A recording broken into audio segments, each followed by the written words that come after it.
یہ دیکھیں माशाल्लाह पंजीरी हमारी रेडी हो चुकी है।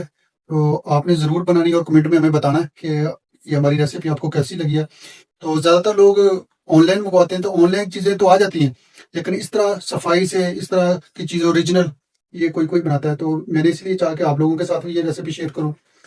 ये 2 किलो हमने चने लिए भुने हुए, तो 1200 ग्राम गोल्डी है, एक स्टाक हमने नारियल लिया जिसको कद्दूकश किया, और ये सब्ज इलायची का पाउडर 1 खाने का चमचा, सफ़ेद तिल 100 ग्राम, फूल मखाने 100 ग्राम,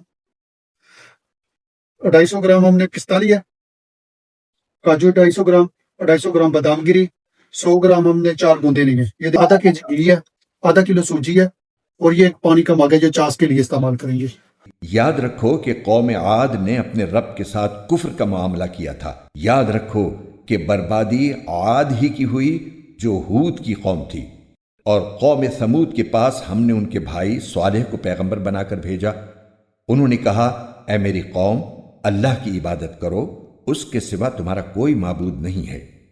उसी ने तुमको ज़मीन से पैदा किया और उसमें तुम्हें आबाद किया, लिहाजा उससे अपने गुनाहों की मुआफ़ी मांगो, फिर उसकी तरफ रुजू करो।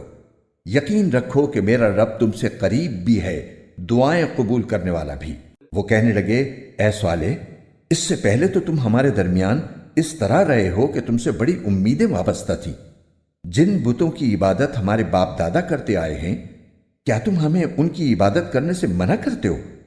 जिस बात की तुम दावत दे रहे हो उसके बारे में तो हमें ऐसा शक है जिसने हमें इस्तिराब में डाल दिया है। स्वाले ने कहा, ऐ मेरी कौम, जरा मुझे ये बताओ कि अगर मैं अपने परवरदिगार की तरफ से आई हुई एक रोशन हिदायत पर कायम हूं और उसने मुझे खास अपने पास से एक रहमत यानी नबूवत अता फरमाई है, फिर भी अगर मैं उसकी नाफरमानी करूं तो कौन है जो मुझे अल्लाह की पकड़ से बचा ले?